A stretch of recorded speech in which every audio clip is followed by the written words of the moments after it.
Genesis chapter 1. In the beginning, God created the heavens and the earth.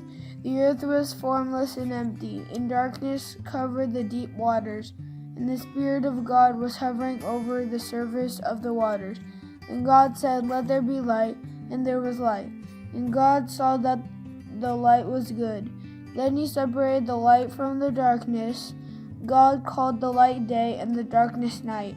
And evening passed, and morning came, marking the first day.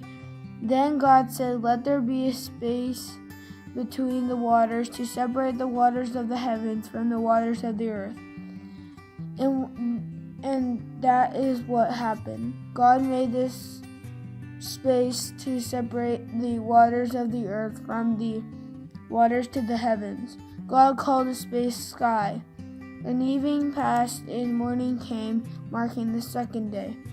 Then God said, "Let their waters beneath the sky flow together into one place, so dry ground may appear." And that is what happened. God called the dry ground land, and the water seas. And God saw that it was good. Then God said, "Let the land sprout with vegetation, every sort of seed-bearing plant. These seeds will then produce the kinds of plants and trees from which they came." And that is what happened. The land produced vegetation, all sorts of seed-bearing plants and trees with seed-bearing fruit. Their seeds produced plants and trees of the same kind, and God saw that it was good. And evening passed, and morning came, marking the third day. Then God said, "Let lights appear in the sky to separate the day from the night. Let them be signs to mark the seasons, days, and years. Let these lights in the sky shine down on the earth." And that is what happened. God made two great lights, the larger one to govern the day and the smaller one to govern the night. He also made the stars. God set these lights in the sky to light the earth, to govern the day and night, and to separate the light from the darkness. And God saw that it was good.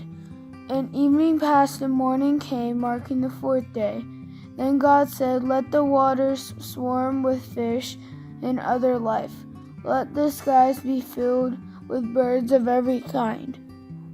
So God created great sea creatures and every living thing that scurries and swarms in the water, and every sort of bird, each producing offspring of the same kind.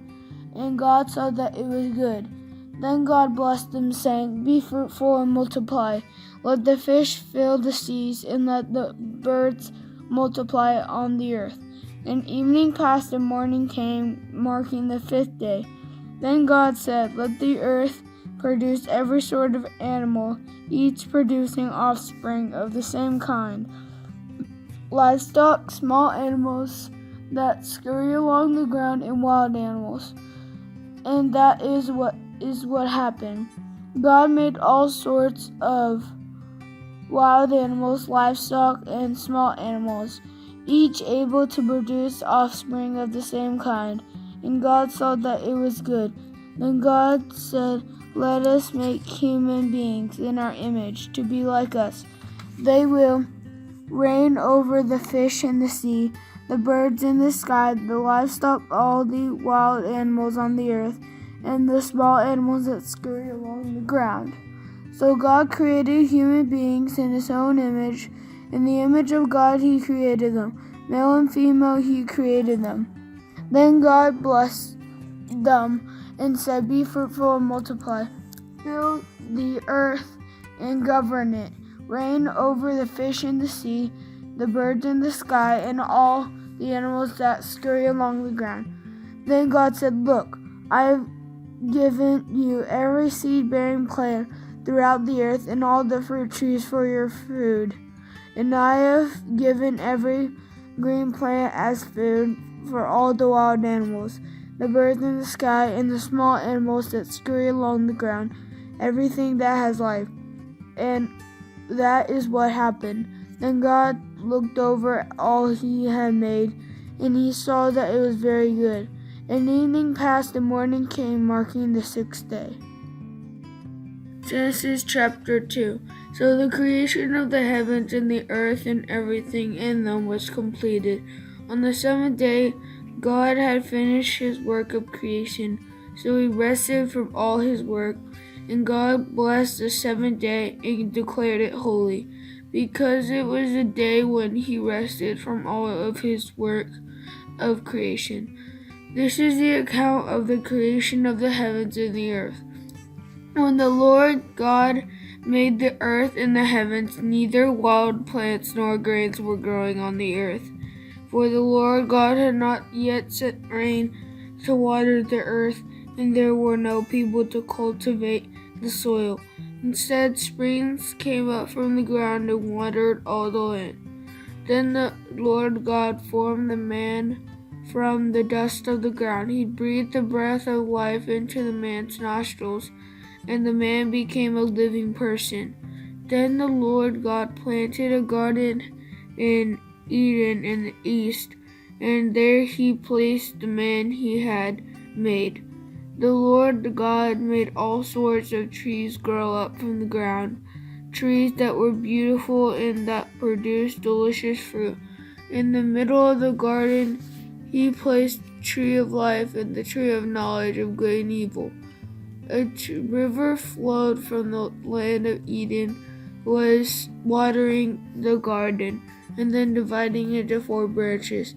The first branch, called the Pishon, flowed around the entire land of Havilah, where gold is found. The gold of that land is exceptionally pure. Aromatic resin and onyx stone are also found there. The second branch, called the Gihon, flowed around the entire land of Cush. The third branch, called the Tigris, flowed east of the land of Asher. The fourth branch is called the Euphrates.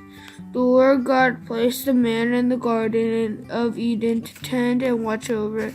For the Lord God warned him, "You may freely eat the fruit of every tree in the garden, except the tree of the knowledge of good and evil. If you eat its fruit, you are sure to die." Then the Lord God said, "It is not good for the man to be alone. I will make a helper who is just right for him." So the Lord God formed from the ground all the wild animals and all the birds of the sky. He brought them to the man to see what he would call them. And the man chose a name for each one. He gave names to all the livestock, all the birds of the sky, and all the wild animals. But still there was no helper just right for him. So the Lord God caused the man to fall into a deep sleep. When the man slept, the Lord God took out one of the man's ribs and closed up the opening. Then the Lord God made a woman from the rib, and he brought her to the man. At last, the man exclaimed, "This is bone from my bone and flesh from my flesh. She will be called woman, because she was taken from man." This explains why a man leaves his father and mother and is joined to his wife, and the two are united into one. Now the man and his wife were both naked, but they felt no shame. Genesis chapter 3. The serpent was the shrewdest of all the wild animals the Lord God had made. One day he asked the woman, "Did God really say you must not eat the fruit from any of the trees in the garden?" "Of course we may eat fruit from the trees in the garden," the woman replied. "It's only the fruit from the tree in the middle of the garden that we are not allowed to eat. God said you must not eat it or even touch it. If you do, you will die." "You won't die," the serpent replied to the woman. "God knows that your eyes will be opened as soon as you eat it, and you will be God, knowing both good and evil." The woman was convinced. She saw that the tree was beautiful and its fruit looked delicious, and she wanted the wisdom it would give her. So she took some of the fruit and ate it. Then she gave some to her husband who was with her, and he ate it too. At that moment their eyes were opened, and they suddenly felt shame at their nakedness. So they sewed fig leaves together to cover themselves. When the cool evening breezes were blowing, the man and his wife heard the Lord God walking about in the garden. So they hid from the Lord God among the trees. Then the Lord God called to the man, "Where are you?" He replied, "I heard you walking in the garden, so I hid. I was afraid because I was naked." "Who told you that you were naked?" the Lord God asked. "Have you eaten from the tree whose fruit I commanded you not to eat?" The man replied, "It was the woman you gave me who gave me the fruit, and I ate it." Then the Lord asked the woman, "What have you done?" "The serpent deceived me," she replied. "That's why I ate it." Then the Lord God said to the serpent, "Because you have done this, you are cursed more than all animals, domestic and wild. You will crawl on your belly, groveling in the dust as you live, and I will cause hostility between you and the woman, and between your offspring and her offspring. He will strike your head, and you will strike his heel." Then he said to the woman, "I will sharpen the pain of your pregnancy, and in pain you will give birth, and you will desire to control your husband, but he will rule over you." And to the man he said, "Since you listened to your wife and ate from the tree whose fruit I commanded you not to eat, the ground is cursed because of you. All your life you will struggle to scratch a living from it. It will grow thorns and thistles for you, though you will eat of its grains. By the sweat of your brow until you have food to eat, until you return to the ground from which you were made. For you were made from dust, and to dust you will return. Then the man, Adam, named his wife Eve, because she said she would be the mother of all who live. And the Lord God made clothing from animal skins for Adam and his wife. Then the Lord God said, "Look, the human beings have become like us, knowing both good and evil. What if they reach out, take fruit from the tree of life, and eat it? Then they will live forever." So the Lord God banished them from the Garden of Eden, and he set Adam out to cultivate the ground from which he had been made. After sending them out, the Lord God stationed mighty cherubim to the east of the Garden of Eden, and he placed a flaming sword that flashed back and forth to guard the way to the tree of life. Genesis chapter 4. Now Adam had sexual relations with his wife, Eve, and she became pregnant. When she gave birth to Cain, she said, "With the Lord's help, I have produced a man." Later, she gave birth to his brother and named him Abel. When they grew up, Abel became a shepherd, while Cain cultivated the ground. While it was time for harvest, Cain presented some of his crops as a gift to the Lord. Abel also brought a gift, the best portions of the firstborn lambs of his flock. The Lord accepted Abel and his gift, but he did not accept Cain and his gift. This made Cain very angry, and he looked dejected. "Why are you so angry?" the Lord asked Cain. "Why do you look so dejected? You will be accepted if you do what is right, but if you refuse to do what is right, then watch out. Sin is crouching at the door, eager to control you, but you must subdue it, and you must be its master." One day Cain suggested to his brother, "Let's go out into the fields." And while they were in the field, Cain attacked his brother Abel and killed him. Afterward, the Lord asked Cain, "Where is your brother? Where is Abel?" "I don't know," Cain responded. "Am I my brother's guardian?" But the Lord said, "What have you done? Listen, your brother's blood cries out to me from the ground. Now you are cursed and banished from the ground, which has swallowed your brother's blood. No longer will the ground yield good crops for you. No matter how hard you work, from now on you will be a homeless wanderer on the earth.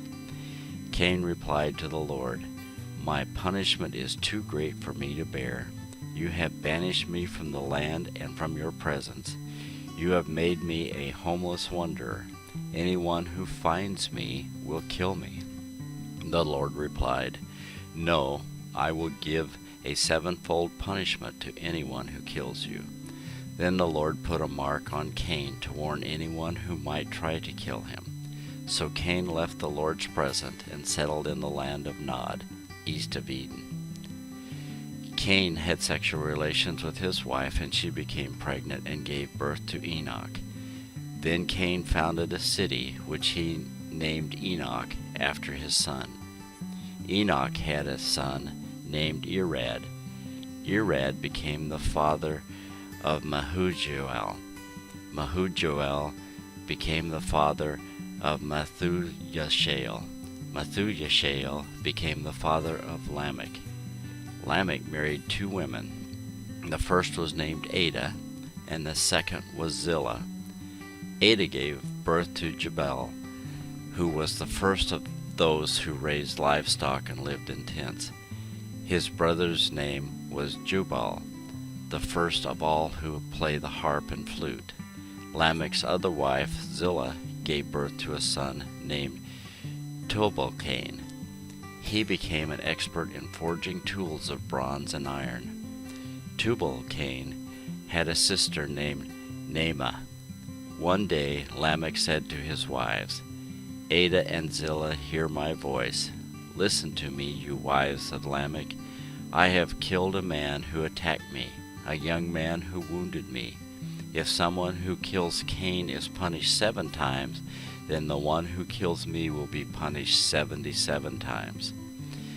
Adam had sexual relations with his wife again and gave birth to another son. She named him Seth, for she said, God has granted me another son in place of Abel, whom Cain killed.